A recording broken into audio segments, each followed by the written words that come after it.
हाँ यही तेरे यही रहता है कि हाँ भी लेके दिखा दे। हम कमा रहे तो दारू कम पी लिया कर पहली बात तो, और तेरे जेब में पैसे अकाउंट में आ जाते हैं, हाँ खुदरता पड़ता है भाई उड़ाऊंगा इधर उड़ाऊंगा। सबका यही हाल है।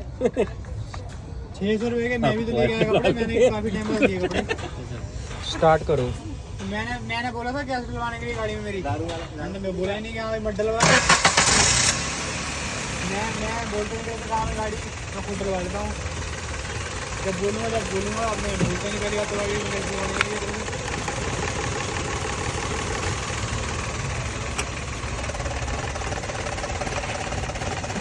मैं भी खा रहा हूँ